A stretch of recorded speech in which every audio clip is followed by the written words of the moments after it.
Bonjour et bienvenue sur Technapa, la Tech à Papa. Alors habituellement sur la chaîne, je me concentre sur les mises à jour de Bamboo qui sont les mises à jour majeures, celles qui changent vraiment la manière de travailler. Mais la dernière vidéo que j'ai faite c'était sur la 2.8.0 et elle était encore en version bêta. Mais ici donc entre temps il y a eu la 2.8.1, j'ai pas fait de vidéo dessus, et puis il y a la 2.8.2. Et en fait quand on combine ces deux mises à jour, on arrive quand même à du contenu intéressant à présenter. Donc on va regarder en détail les nouveautés de cette version 2.8.2. Petit point, si vous voulez soutenir la chaîne et que vous devez acheter du filament bambou par exemple, ou une imprimante ou n'importe quoi, vous pouvez aller cliquer sur le lien qui est en description. Ça vous amènera sur le store de manière générale, et il y a un petit cookie de toute façon qui fait que quoi que vous achetiez, ça me rapporte un petit quelque chose si vous n'avez pas entre temps cliqué sur le lien de quelqu'un d'autre. Donc c'est parti.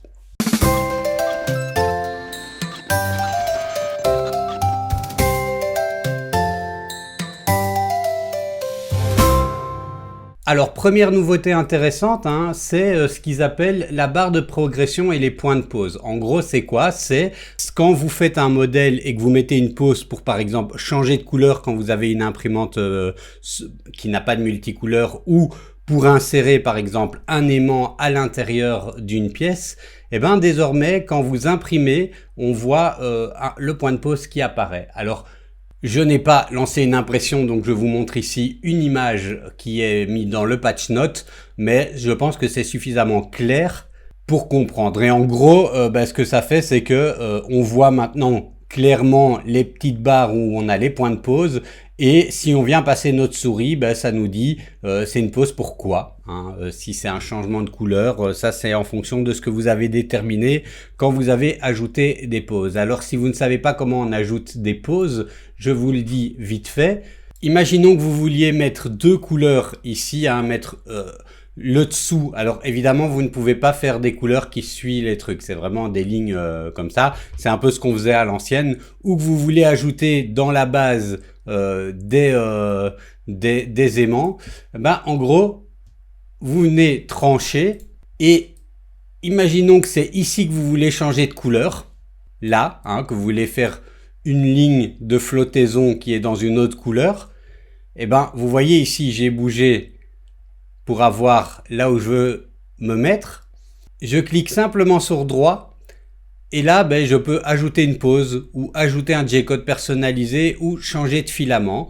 Voilà, donc alors changer de filament, ça fonctionnera que si vous avez une imprimante multicouleur, ce qui n'a pas de sens ici, mais vous cliquez sur ajouter une pause, et vous voyez que là il a mis une pause, et là en fait pendant l'impression il va s'arrêter, vous changez simplement votre filament, et il va continuer avec l'autre filament, et au final ça donnera deux couleurs, et vous pouvez faire ça autant de fois que vous voulez si vous avez. Ça c'est un exemple de pourquoi est-ce qu'on aurait besoin de ça. Il pourrait y avoir d'autres raisons pour lesquelles on veut comme ça mettre des pauses, et donc si vous cliquez droit ici vous avez différentes solutions. Le J-code personnalisé, ça c'est évidemment pour une utilisation un petit peu plus expert, mais on pourrait avoir envie pour une raison ou une autre de changer quelque chose dans le J-code juste à ce moment-là par rapport au reste de l'impression. Diminuer la vitesse des ventilateurs ou l'augmenter, modifier, voilà, il pourrait y avoir différentes choses. Ça ouvre plus de possibilités si le logiciel ne le prévoit pas dans les options. Alors bon, ici Bamboo Studio prévoit déjà pas mal de logiciels, d'options dans le logiciel, mais voilà, donc c'est la fonctionnalité. Et avant, simplement quand on regardait la courbe d'impression en cours d'impression ici, alors moi ça imprime pas, mais on le voyait pas. Ici on le verra. Alors autre nouveauté, et là il précise que c'est un petit peu, c'est vraiment expérimental, et ça, faut vraiment faire attention à ce qu'on fait. C'est l'idée, donc si vous imprimez en multicouleur et que vous imprimez une tour de nettoyage en même temps que l'impression, ça peut utiliser beaucoup de filaments. Si par exemple on est dans le cas, je vais vous montrer ici, de l'impression d'une tour qui est pratiquement dans une couleur unique, et pour une raison ou une autre, hop, on va faire quelque chose de plus évident. pour une raison ou une autre, vous avez besoin d'imprimer en couleur que ceci. Donc ici, pour le moment, j'active pas la nouvelle option. Donc si je fais ça et que je fais l'aperçu, eh ben vous voyez qu'il fait une tour de nettoyage qui est de la même hauteur que l'objet jusqu'à ce qu'il ait plus besoin d'en faire. Donc en fait, il va faire jusque là. Et puis, il va faire une tour de nettoyage pour mettre son rouge. Et puis, en fait, il va s'arrêter là où, après avoir remis une couche de brun, puisque c'est en brun jusqu'en haut.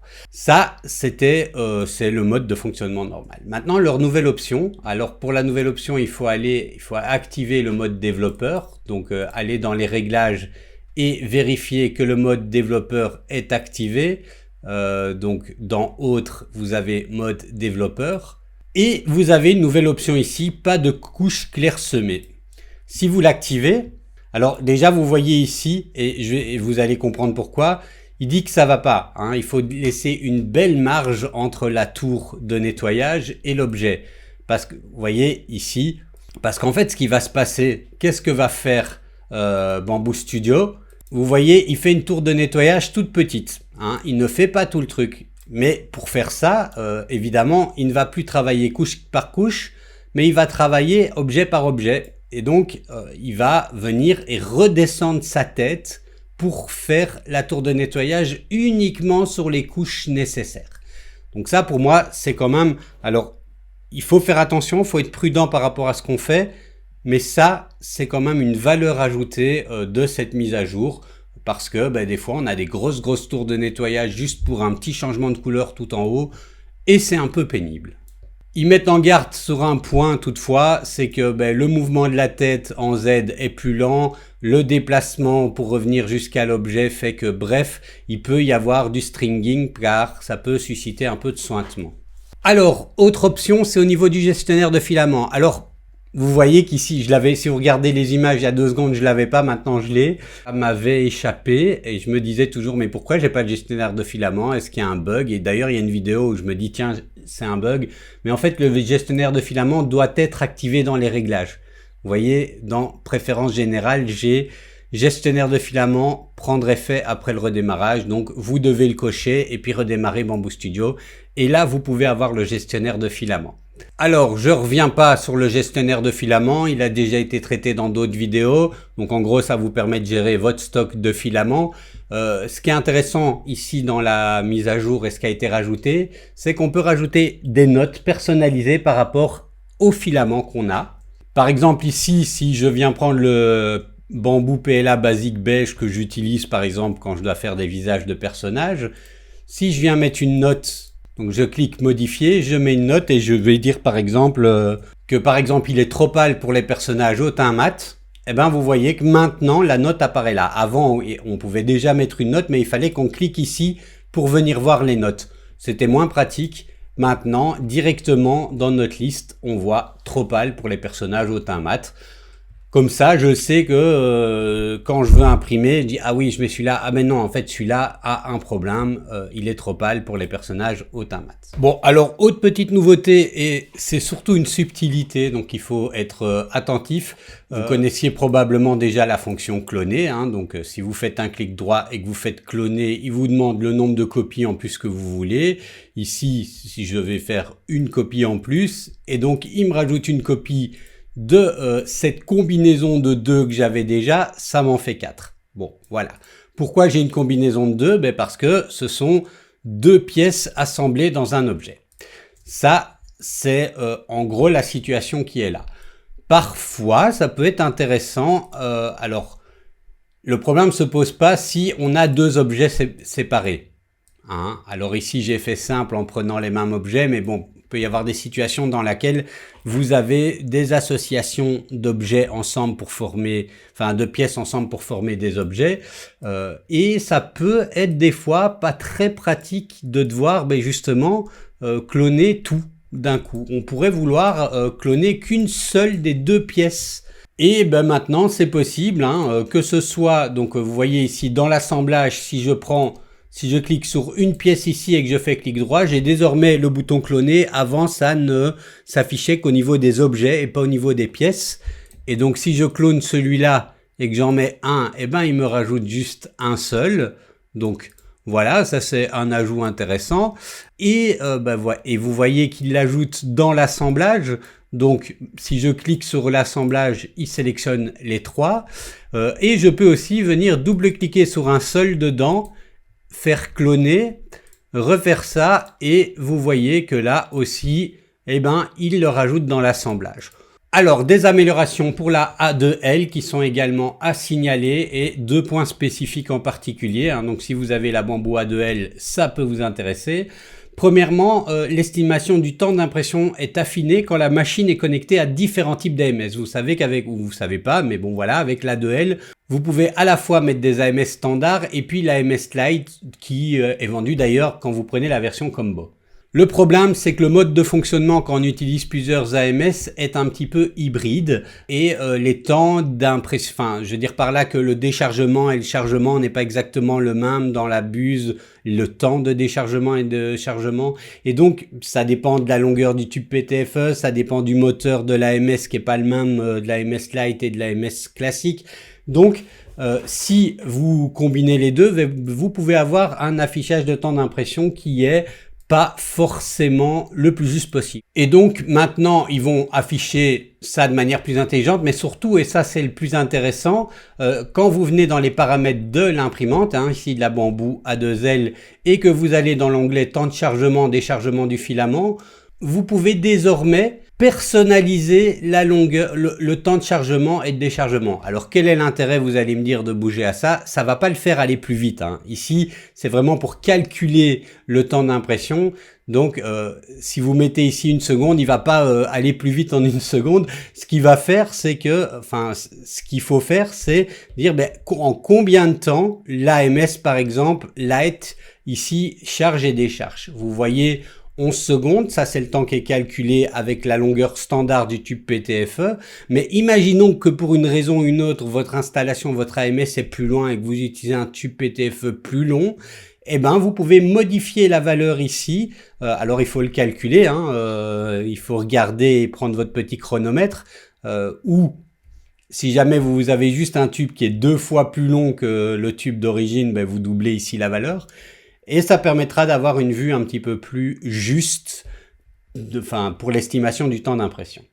Enfin, nouveauté, je vous montre ici une image parce que ce sera plus simple et puis qui donne une bonne image. La manière de gérer le préchauffage et le chauffage du plateau dans la Bamboo A2L est plus intelligente désormais, puisque il va maintenant à la fois chauffer le plateau avant le nivellement pour que le nivellement se fasse le plateau chauffé, et ça c'est déjà pas mal, c'est plutôt une bonne pratique. Je découvre que c'était pas le cas, voilà. Mais surtout, autre nouveauté, c'est que, et vous le voyez ici, il va préchauffer pour aller plus vite uniquement les zones où il y a de l'occupation sur le plateau, et donc il va faire un préchauffage ciblé. En fonction, si vous y imprimez simplement une petite pièce au milieu, il va adapter son temps de préchauffage à la zone sur laquelle il y a un objet à imprimer. Pourquoi? Parce qu'en général, ça met plus de temps pour stabiliser le plateau sur les bords que au centre. Alors, nouveauté qui avait été introduite avec le patch 2.8.1, donc c'est pas le mélange des couleurs, Le mélange des couleurs, c'est quelque chose qu'on connaît maintenant depuis un petit moment dans Bamboo Studio, L'idée, c'est de se dire, tiens, si on mélange ces deux couleurs-là, on va obtenir une nouvelle couleur. Alors là, c'est pas les meilleures couleurs pour le montrer, mais si je mélange du jaune et du bleu, je vais obtenir un vert. Donc ça, la fonction, on la connaissait. Mais maintenant, ce qui est intéressant, c'est imaginons que en voulant faire un mélange de couleurs, j'aimerais, donc j'ai pas toutes les couleurs de disponibles, et imaginons que je veux faire mon benchy en marron, vous voyez, je choisis la couleur marron, mais pas de chance, j'ai pas de marron.